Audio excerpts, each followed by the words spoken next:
ਦਰਸ਼ਕੋ ਫਿਰ ਦੁਬਾਰਾ ਤੁਹਾਡਾ ਸਵਾਗਤ ਹੈ ਪ੍ਰੋਗਰਾਮ ਸੱਚੋ ਸੱਚ ਵਿੱਚ। ਜੀ ਡਾਕਟਰ ਸਾਹਿਬ, ਸਾਡੇ ਕੋਲ ਅਗਲੀ ਈਮੇਲ ਆਈ ਹੈ ਦਲਜੀਤ ਸਿੰਘ ਜੀ ਦੀ। ਇਹ ਲਿਖਦੇ ਹਨ, ਏਕ ਓਂਕਾਰ ਸਤਿਗੁਰੂ ਪ੍ਰਸਾਦ। ਮਾਨਯੋਗ ਡਾਕਟਰ ਸਾਹਿਬ ਜੀ, ਵਾਹਿਗੁਰੂ ਜੀ ਕਾ ਖਾਲਸਾ ਵਾਹਿਗੁਰੂ ਜੀ ਕੀ ਫਤਿਹ। ਮਾਨਯੋਗ ਡਾਕਟਰ ਸਾਹਿਬ ਜੀਓ, ਅੱਜ ਮੈਂ ਇੰਟਰਨੈਟ ਤੇ 2 ਵੈਬਸਾਈਟਾਂ ਦੇਖ ਰਿਹਾ ਸੀ ਜੋ ਕਿ ਸ਼ੁੱਧ ਗੁਰਬਾਣੀ ਉਚਾਰਨ ਕਰਨ ਦਾ ਦਾਅਵਾ ਕਰ ਰਹੀਆਂ ਹਨ, ਪਰ ਇਹਨਾਂ ਦੇ ਉਚਾਰਨ ਵਿੱਚ ਜ਼ਮੀਨ ਆਸਮਾਨ ਦਾ ਫਰਕ ਹੈ। ਕਿਉਂਕਿ ਦੱਸਣ ਦੀ ਖੇਚਲ ਕਰੋ ਜੀ, ਕਿਹੜੀ ਵੈਬਸਾਈਟ ਠੀਕ ਹੈ ਜਾਂ ਇਹਨਾਂ ਤੋਂ ਬਗੈਰ ਹੋਰ ਵੈਬਸਾਈਟ ਹੈ, ਦੱਸਣ ਦੀ ਕਿਰਪਾਲਤਾ ਕਰਨੀ। ਵੈਬਸਾਈਟ ਹਨ number 1 www.gurusevak.com and number 2 www.1 ਤੋਂ ਹੀ। ਜੀ ਡਾਕਟਰ ਸਾਹਿਬ। ਵੀਰ ਦਲਜੀਤ ਸਿੰਘ ਜੀ ਦਾ ਬਹੁਤ-ਬਹੁਤ ਸ਼ੁਕਰੀਆ। ਉਹਨਾਂ ਨੇ ਗੁਰਬਾਣੀ ਉਚਾਰਨ ਨਾਲ ਸੰਬੰਧਿਤ 2 ਵੈਬਸਾਈਟਸ ਬਾਰੇ ਸਾਡੀ ਰਾਏ ਪੁੱਛੀ ਹੈ ਜੀ। ਇਹ ਈਮੇਲ ਜਦੋਂ ਉਹਨਾਂ ਦੀ ਆਈ ਤੇ ਮੈਂ ਸਰ ਸਤਪਾਲ ਸਿੰਘ ਪੁਰੇਵਾਲ ਜਿਨ੍ਹਾਂ ਨੇ ਏਕ ਤੋਂ ਹੀ ਵੈਬਸਾਈਟ ਦੇ ਉੱਤੇ ਬਹੁਤ ਮਿਹਨਤ ਕੀਤੀ ਹੈ, ਉਹਨਾਂ ਨੂੰ ਵੀ ਮੈਂ ਭੇਜ ਦਿੱਤੀ ਸੀ। ਸ਼ਾਇਦ ਉਹਨਾਂ ਨੇ ਉਹਨਾਂ ਨੂੰ ਰਿਸਪੌਂਡ ਵੀ ਕੀਤਾ ਹੋਵੇਗਾ, ਪਰ ਮੈਂ ਫਿਰ ਬਾਅਦ ਸੋਚਿਆ ਵੀ ਕਿਉਂਕਿ ਉਹਨਾਂ ਨੇ ਸਾਨੂੰ SOS ਤੇ ਐਡਰੈਸ ਕੀਤਾ ਹੈ ਤੇ ਅਸੀਂ ਵੀ ਆਪਣਾ ਓਪੀਨੀਅਨ ਦਈਏ ਜੀ। ਦੇਖੋ, ਮੈਂ ਸਮਝਦਾ ਵੀ ਸਤਪਾਲ ਸਿੰਘ ਪੁਰੇਵਾਲ ਹੋਰਾਂ ਨੇ ਜਿੰਨੀ ਮਿਹਨਤ ਦੇ ਨਾਲ ਔਰ ਪੰਜਾਬ ਜਾ ਕੇ ਕਿਸ ਤਰੀਕੇ ਨਾਲ ਉਹਨਾਂ ਨੇ ਬਹੁਤ ਲੰਬਾ ਵਕਤ 8-10 ਸਾਲ ਉਹਨਾਂ ਨੇ ਸਾਰੇ ਮੈਟਰ ਦੇ ਉੱਤੇ ਕੰਮ ਕੀਤਾ। ਫਿਰ ਜਿਹੜੇ 94 ਇਸ ਫੀਲਡ ਦੇ ਸਕਾਲਰ ਸੀ ਉਹਨਾਂ ਦੇ ਨਾਲ, ਫਿਰ ਜਿਨ੍ਹਾਂ ਨੇ ਉਸ ਨੂੰ ਉਚਾਰਨ ਦੇਣਾ ਸੀ ਉਹਨਾਂ ਦੇ ਨਾਲ, ਔਰ ਫਿਰ ਅੱਛੇ ਸਟੂਡੀਓਜ਼ ਔਰ ਪੂਰੇ ਪਾਰਟ ਜਿਹੜਾ ਇਸ ਦੇ ਨਾਲ ਉਹਨਾਂ ਨੇ ਇਸ ਦੀ ਸ਼ੁਰੂਆਤ ਕੀਤੀ। ਔਰ ਅਸੀਂ ਵੀ ਜਿਹੜਾ ਸਾਡਾ ਸਵੇਰ ਵੇਲੇ ਦਾ ਇੱਕ ਪ੍ਰੋਗਰਾਮ ਸ਼ਾਇਦ 8 ਤੋਂ 8:30 ਹੁੰਦਾ ਜੇ ਮੈਂ ਗਲਤ ਨਾ ਹੋਵਾਂ, ਜਾਂ ਸਹਿਜ ਪਾਠ ਟਿਊਟੋਰੀਅਲ ਜੀ, ਇਹ ਉਹਨਾਂ ਦੀ ਏਕ ਤੋਂ ਹੀ ਦੇ ਨਾਲ ਹੀ ਜੁੜਿਆ ਹੋਇਆ ਔਰ ਉਹਦੇ 'ਚ ਸ਼ੁੱਧ ਗੁਰਬਾਣੀ ਉਚਾਰਨ ਵਾਲਾ ਜਿਹੜਾ ਪਾਰਟ ਹੈ ਉਸ ਨੂੰ ਰਿਪੀਟ ਕੀਤਾ ਜਾਂਦਾ ਐਵਰੀਡੇ। ਸੋ ਮੈਂ ਦੂਸਰੇ ਬਾਰੇ ਬਹੁਤਾ ਨਹੀਂ ਜਾਣਦਾ, ਪਰ ਕਿਉਂਕਿ ਮੈਨੂੰ ਇਹ ਪਤਾ ਸੀ ਕਿ ਵੀ ਇਹਨਾਂ ਨੇ ਇੰਨੀ ਕੁ ਮਿਹਨਤ ਕੀਤੀ ਹੈ ਔਰ ਇਹਦੇ 'ਚ ਪੂਰਾ ਠਹਿਰਾਵ ਦੇ ਨਾਲ ਜਿਹੜਾ ਹੈ ਔਰ ਇਸ ਨੂੰ ਬਹੁਤ ਸਾਰਿਆਂ ਨੇ ਕਮੈਂਡ ਕੀਤਾ ਜਿਹੜੇ ਵੀ ਇਸ ਦੇ ਨਾਲ ਜੁੜੇ ਨੇ। ਸੋ ਮੈਂ ਤਾਂ ਆਪਣੇ ਤੌਰ ਤੇ ਬਿਨਾਂ ਕਿਸੇ ਬਾਰੇ ਕੋਈ ਜਿਹਨੇ ਵੀ ਮਿਹਨਤ ਕੀਤੀ ਹੈ, ਜੋ ਵੀ ਕਰਦਾ ਹੈ ਜੀ, ਉਸ ਦੇ ਮਨ 'ਚ ਭਾਵਨਾ ਹੁੰਦੀ ਹੈ ਵੀ ਗੁਰਬਾਣੀ ਦੀ ਉਹ ਸੇਵਾ ਕਰੇ। ਲੇਕਿਨ ਮੈਂ ਰਿਕਮੈਂਡ ਕਰਾਂਗਾ ਕਿ ਏਕ ਤੋਂ ਹੀ ਬਾਰੇ ਮੈਂ ਦਾਅਵੇ ਨਾਲ ਕਹਿ ਸਕਦਾ ਕਿ ਉਹਦੇ 'ਚ ਕਾਫੀ ਜਿਹੜਾ ਹੈ ਉਹ ਸ਼ੁੱਧ ਉਚਾਰਨ ਔਰ ਸਹਿਜਤਾ ਵੀ ਹੈ ਔਰ ਜਿਹਨੂੰ ਕਹਿੰਦੇ ਨੇ ਕਿ ਕੰਜ਼ਿਊਮਰ ਜਿਹੜਾ ਯੂਜ਼ਰ ਫਰੈਂਡਲੀ ਜੀ, ਯੂਜ਼ਰ ਫਰੈਂਡਲੀ ਵੀ ਹੈ।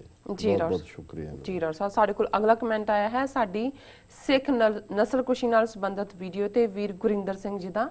ਇਹ ਲਿਖਦੇ ਹਨ, ਇਹ ਲੋਕ ਬਹੁਤ ਨੀਚੇ ਗਿਰ ਕੇ ਬੇਰਹਿਮੀ ਨਾਲ ਕੋਈ ਵੀ ਗਿਰਿਆ ਹੋਇਆ ਕਾਰਾ ਕਰ ਸਕਦੇ ਹਨ, ਇਸ ਤੋਂ ਮੈਨੂੰ ਕੋਈ ਸ਼ੱਕ ਨਹੀਂ ਹੈ, ਪਰ ਅੱਜ ਪੂਰੀ ਦੁਨੀਆ ਦੇਖ ਰਹੀ ਹੈ ਤੇ ਮੈਨੂੰ ਨਹੀਂ ਲੱਗਦਾ ਕਿ ਇਹ ਲੋਕ ਹੁਣ ਐਦਾਂ ਦਾ ਕਦਮ ਚੁੱਕਣਗੇ, ਪਰ ਫਿਰ ਵੀ ਖਾਲਸੇ ਨੂੰ ਸਾਵਧਾਨ ਰਹਿਣਾ ਚਾਹੀਦਾ ਹੈ। ਡਾਕਟਰ ਸਾਹਿਬ ਦੇਖੋ, ਮੈਂ ਸਮਝਦਾ ਵੀ ਸਾਡੀ ਵੈਸੇ ਤਾਂ ਇਹ ਗੱਲ ਸ਼ਾਇਦ ਟੈਗੋਰ ਦੀ ਹੈ ਕਿ hoping against hope is the folly of human nature ਜੀ, ਕਿ ਇਹ ਸਾਡੀ ਇੱਕ ਫੋਲੀ ਹੈ, ਮੂਰਖਤਾ ਹੈ ਇਨਸਾਨੀ ਤਰਬੀਅਤ ਦੀ। ਅਸੀਂ ਕਹਿੰਦੇ ਵੀ ਬਈ ਹੁਣ ਹੋ ਗਿਆ, ਹੁਣ ਨਹੀਂ ਹੋਣਾ, ਲੇਕਿਨ ਕਿਸ ਹੱਦ ਤੱਕ ਇਹ ਜਾ ਸਕਦੇ ਨੇ, ਅੱਜ ਵੀ ਜਾ ਰਹੇ ਨੇ। ਅੱਜ ਸ਼ਾਮ ਜਿਹੜਾ TV 84 ਨਿਊਜ਼ ਪ੍ਰੋਗਰਾਮ ਹੈ ਉਹਦੇ 'ਚ ਵੀਰ ਦਵਿੰਦਰਜੀਤ ਸਿੰਘ ਜਿਹੜੇ ਕਿ ਸਿੱਖ ਫੈਡਰੇਸ਼ਨ UK ਦੇ ਜਿਹੜਾ ਸੈਕਟਰੀ ਜਨਰਲ ਨੇ, ਉਹ ਅੱਧਾ ਘੰਟਾ ਗੱਲਬਾਤ ਕਰਨਗੇ। ਉਹਨਾਂ ਨਾਲ ਮੇਰੀ ਅੱਜ ਸਵੇਰੇ ਗੱਲਬਾਤ ਹੋ ਰਹੀ ਸੀ ਕਿਉਂਕਿ ਪਰਮਜੀਤ ਸਿੰਘ ਪੰਮਾ ਜਿਨ੍ਹਾਂ ਨੂੰ ਪੁਰਤਗਾਲ ਤੋਂ ਐਕਸਟਰਾਡਾਈਟ ਕਰਾਉਣ ਲਈ ਭਾਰਤ ਸਰਕਾਰ ਦਾ ਪੂਰਾ ਜ਼ੋਰ ਲੱਗਾ ਹੋਇਆ ਜੀ, ਇਸ ਵਿਸ਼ੇ ਦੇ ਉੱਤੇ ਇੰਗਲੈਂਡ ਦੇ ਸਿੱਖ ਬਹੁਤ ਅੱਛੀ ਲੌਬੀ ਕਰ ਰਹੇ ਨੇ ਔਰ ਉਹਨਾਂ ਨੇ ਇੰਗਲੈਂਡ ਦੀ ਸਰਕਾਰ ਨੂੰ ਉਹਦਾ ਡਿਫੈਂਸਿਵ ਕੀਤਾ ਹੈ। ਔਰ ਇਹਨਾਂ ਦਾ ਹੀ ਐਫਰਟ ਹੈ ਕਿ ਇੰਟਰਨੈਸ਼ਨਲ ਸਿੱਖ ਯੂਥ ਫੈਡਰੇਸ਼ਨ, ਜਿਹਨੂੰ ਇੱਕ ਦਹਿਸ਼ਤਗਰਦ ਜਥੇਬੰਦੀ ਬਣਾਇਆ ਹੋਇਆ ਸੀ, ਉਹ ਵੀ ਉਹਨਾਂ ਨੇ ਉਹਨੂੰ ਸਰਕਾਰ ਉਸ ਫੈਸਲੇ ਨੂੰ ਵਾਪਸ ਲੈ ਰਹੀ ਹੈ। ਅਤੇ ਉਹ ਮੈਨੂੰ ਦੱਸ ਰਹੇ ਸੀ, ਮੈਂ ਉਹਨਾਂ ਨੂੰ ਪੁੱਛ ਰਿਹਾ ਸੀ ਕਿ ਵੀ ਇਹ ਕੀ ਹੈ ਸਾਰਾ। ਉਹ ਕਹਿਣ ਲੱਗੇ ਜੀ ਸਾਡੀ ਜਿਹੜੀ ਜਾਣਕਾਰੀ ਹੈ ਅੰਦਰੂਨੀ 200 ਦੇ ਕਰੀਬ ਸਿੱਖਾਂ ਦੇ ਨਾਂ ਜਿਹੜੇ ਨੇ ਭਾਰਤੀ ਏਜੰਸੀਆਂ ਨੇ, ਉਹ ਜੋ ਮੋਦੀ ਨੇ ਇਨ ਪਰਸਨ, ਤੇ ਮੋਦੀ ਜਿੱਥੇ ਜਿੱਥੇ ਜਾਂਦਾ ਹੈ, ਉਹ ਇੰਗਲੈਂਡ ਆਇਆ ਤੇ ਉੱਥੇ ਉਹਨੇ ਦਿੱਤੇ। ਉੱਥੇ ਤਾਂ ਕੁਦਰਤੀ 2 ਨਾਂ ਬਾਹਰ ਆ ਗਏ ਜਿਹੜੇ ਹੈ ਅਵਤਾਰ ਸਿੰਘ ਖੰਡਾ ਔਰ ਪਰਮਜੀਤ ਸਿੰਘ ਪੰਮਾ ਦੇ। ਜਰਮਨ 'ਚ ਵੀ ਇਹੀ ਕੀਤਾ, ਆਸਟ੍ਰੇਲੀਆ 'ਚ ਵੀ, ਕੈਨੇਡਾ 'ਚ ਵੀ, ਅਮਰੀਕਾ 'ਚ ਵੀ। ਜੀ ਔਰ ਉਹਨਾਂ ਨੇ ਕਿਹਾ ਕਿ ਜੀ ਅਜੇ ਇੱਕ ਘਟਨਾ ਸਾਹਮਣੇ ਆਈ ਹੈ, 3-4 ਇਸ ਕਿਸਮ ਦੇ ਉਹਨਾਂ ਦੇ ਕੋਲ ਹੋਰ ਨੇ ਸਬੂਤ। ਉਹਨਾਂ ਨੇ ਕੰਟਰੀਜ਼ ਦੇ ਨਾਮ ਵੀ ਦਿੱਤੇ ਜਿਨ੍ਹਾਂ ਨੂੰ ਵੀਜ਼ਾ ਡਿਨਾਈ ਕੀਤਾ ਜਾ ਰਿਹਾ। ਔਰ ਇੰਟਰਨੈਟ ਦੇ ਨਾਲ ਜਿਹੜਾ ਇੰਟਰਪੋਲ ਹੈ ਇਹ ਕਰਪਟ ਹੋ ਚੁੱਕਾ। ਜਿਹੜੇ ਗਰੀਬ ਦੇਸ਼ ਨੇ, ਮਾੜੇ ਦੇਸ਼ ਨੇ, ਜਿਵੇਂ ਪੁਰਤਗਾਲ, ਸਪੇਨ ਦੇ ਜਿਹੜਾ ਯੂਰਪ ਦੇ ਵਿੱਚ ਮਾੜਾ ਦੇਸ਼ ਹੈ, ਉਹਨਾਂ ਨੂੰ ਇੰਡੀਅਨਸ ਜਿਹੜਾ ਹੈ ਉਹ ਕਰ ਰਹੇ ਨੇ ਇਸਤੇਮਾਲ, ਜੀ ਉਹਨਾਂ ਦੀ ਗਲਤ ਵਰਤੋਂ ਕਰ ਰਹੇ ਨੇ ਉਹਨਾਂ ਦਾ। ਸੋ ਜ਼ਾਹਰ ਹੈ ਕਿ ਜੇ ਅੱਜ ਇਹਦੇ ਬਾਵਜੂਦ ਕਿ ਮੋਦੀ ਆ ਕੇ ਸਿੱਖ ਡੈਲੀਗੇਸ਼ਨ ਨੂੰ ਵੀ ਇੰਗਲੈਂਡ 'ਚ ਮਿਲ ਰਿਹਾ ਹੈ, ਸਿੱਖਾਂ ਦੀ ਤਾਰੀਫ ਦੇ ਕਸੀਦੇ ਪੜ੍ਹ ਰਿਹਾ ਹੈ ਆਪਣੀ ਹਰ ਸਪੀਚ, ਲੇਕਿਨ ਜਿੱਥੇ ਇਹ ਹੈ ਡਿਸੈਪਸ਼ਨ ਕਿ ਵੀ ਤੁਸੀਂ ਕਹਿਣਾ ਕੁਛ ਹੈ ਤੇ ਕਰਨਾ ਕੁਛ ਹੈ, ਪਰ ਜਿੱਥੇ ਜਾ ਰਿਹਾ ਉੱਥੇ ਨਾਲ ਲਿਸਟ ਦੇ ਰਿਹਾ ਹੈ। ਸੋ ਉਤੋਂ ਤੁਸੀਂ ਅੰਦਾਜ਼ਾ ਲਾਓ। ਤੇ ਗੁਰਿੰਦਰ ਸਿੰਘ ਜੀ ਇਸ ਖੁਸ਼ਫਹਿਮੀ 'ਚ ਨਾ ਰਹੋ ਕਿ ਜੀ ਨਸਲਕੁਸ਼ੀ ਇੱਕ ਵਾਰੀ ਹੋ ਗਈ, ਹੁਣ ਦੁਨੀਆ ਦੇਖ ਰਹੀ ਹੈ। ਦੁਨੀਆ ਨੂੰ ਕਿਸੇ ਕੋਲ ਕਿਸੇ ਦੀ ਪਰਵਾਹ ਕਰਨ ਦਾ ਕੋਈ ਨਾ ਟਾਈਮ ਹੈ, ਨਾ ਉਹਨਾਂ ਨੂੰ ਲੋੜ ਹੈ। ਜੋ ਮਿਡਲ ਈਸਟ 'ਚ ਹੋ ਰਿਹਾ ਹੈ, ਲੱਖਾਂ ਲੋਕ ਜਿਹੜੇ ਨੇ ਕਿਵੇਂ ਦੁਨੀਆ 'ਚ ਬੇਘਰ ਹੋ ਕੇ ਕਿੱਥੇ ਕਿੱਥੇ ਧੱਕੇ ਖਾ ਰਹੇ ਨੇ। ਮੈਸੇਡੋਨੀਆ 'ਚ ਮੈਨੂੰ ਪਤਾ ਲੱਗਾ ਯੂਨਾਈਟਿਡ ਸਟੇਟਸ ਨੇ ਰਿਲੀਫ ਕੈਂਪ ਲਾਇਆ ਹੋਇਆ, ਤੇ ਮੈਂ ਪੁੱਛਿਆ ਕਿ ਜੀ ਹਜ਼ਾਰਾਂ ਜਿਹੜੇ ਉੱਥੋਂ ਮਿਡਲ ਈਸਟ 'ਚੋਂ ਨੇ ਉਹ ਮੈਸੇਡੋਨੀਆ ਆ ਕੇ ਬੈਠੇ ਨੇ, ਉੱਥੋਂ ਦੀ ਐਂਟਰ ਕਰਦੇ ਨੇ। ਸੋ ਇਹਨਾਂ ਤਾਕਤਾਂ ਨੂੰ ਕੋਈ ਫਰਕ ਨਹੀਂ ਪੈਂਦਾ, ਔਰ ਸਾਨੂੰ ਆਪਣੀ ਰੱਖਿਆ ਵੀ ਆਪ ਕਰਨੀ ਪਏਗੀ, ਆਪਣਾ ਘਰ ਵੀ ਆਪ ਬਣਾਉਣਾ ਪਏਗਾ, ਔਰ ਭਵਿੱਖ ਦੇ ਵਿੱਚ ਕੋਈ ਨਸਲਕੁਸ਼ੀ ਨਾ ਹੋਏ ਇਸ ਦੇ ਲਈ ਸਾਨੂੰ ਆਪ ਐਫਰਟ ਕਰਨਾ ਪਏਗਾ। ਇਹਨਾਂ ਨੇ ਸਾਡਾ ਖਹਿੜਾ ਨਹੀਂ ਛੱਡਣਾ ਹੈ। ਜਾਂ ਤਾਂ ਅਸੀਂ ਹਿੰਦੂਆਂ ਦੀ ਅਧੀਨਗੀ ਕਬੂਲ ਕੇ ਜਿਹੜਾ ਆਪਣਾ ਆਪਾ ਖਤਮ ਕਰ ਦਈਏ ਉਹਨਾਂ ਦੇ ਵਿੱਚ, ਉਸ ਖਾਰੇ ਸਮੁੰਦਰ 'ਚ, ਤੇ ਜੇ ਅਸੀਂ ਆਜ਼ਾਦਾਨਾ ਤੌਰ ਤੇ ਵਿਚਰਨੇ ਤੇ ਫਿਰ ਸਾਡੇ ਕੋਲ ਖਲੋਣ ਤੋਂ ਬਿਨਾਂ ਕੋਈ ਚੋਇਸ ਨਹੀਂ। ਜੀ ਡਾਕਟਰ ਸਾਹਿਬ, ਬਿਲਕੁਲ। ਹੁਣ ਤੁਸੀਂ ਸਾਡੇ ਦਰਸ਼ਕਾਂ ਨੂੰ ਦੱਸੋ ਅੱਜ ਦਾ ਵਿਚਾਰ।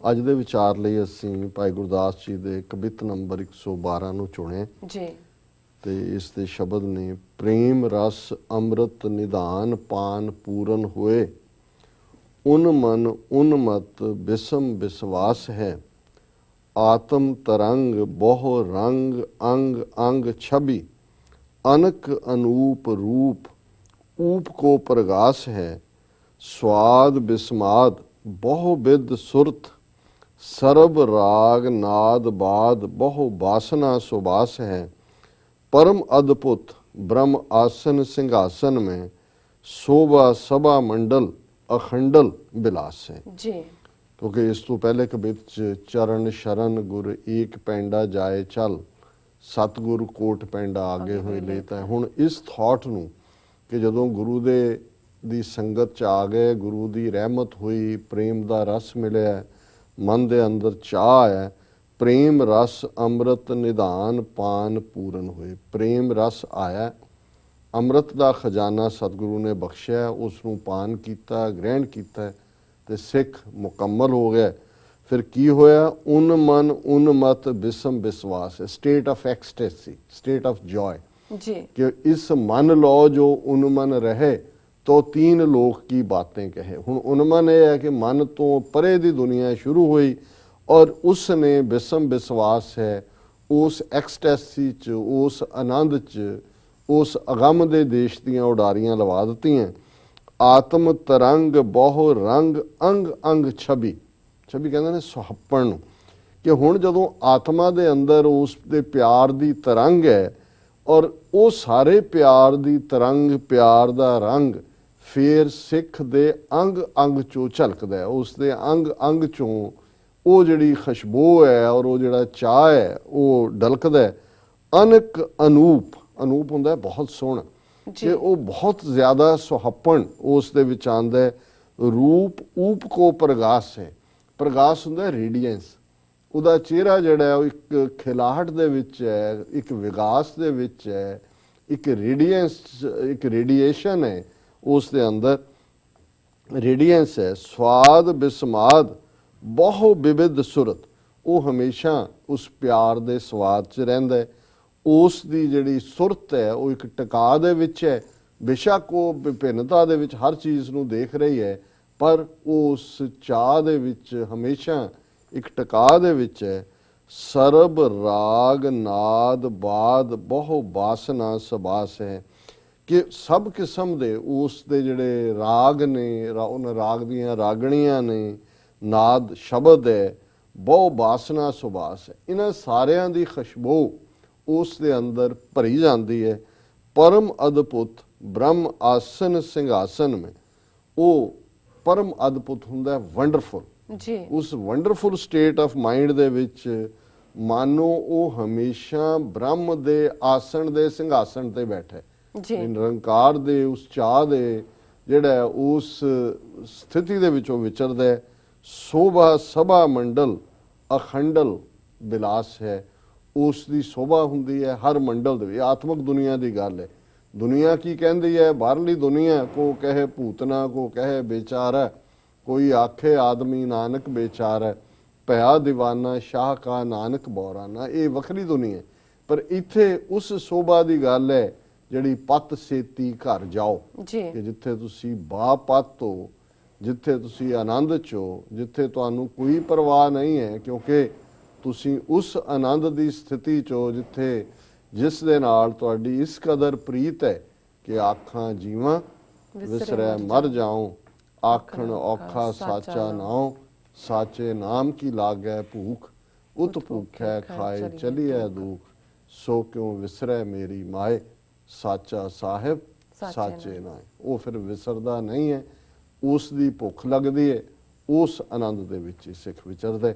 ਸੋ ਇਹ ਅੱਜ ਦਾ ਵਿਚਾਰ ਹੈ। ਜੀ ਡਾਕਟਰ ਸਾਹਿਬ, ਤੁਹਾਡਾ ਬਹੁਤ ਬਹੁਤ ਸ਼ੁਕਰੀਆ। ਤੁਸੀਂ ਅੱਜ ਦਾ ਵਿਚਾਰ ਸਾਡੇ ਦਰਸ਼ਕਾਂ ਨਾਲ ਸਾਂਝਾ ਕੀਤਾ। ਇਸ ਨਾਲ ਆਪਣੇ ਵਿਊਅਰਸ ਕੋਲ ਲੈਣੇ ਇਜਾਜ਼ਤ।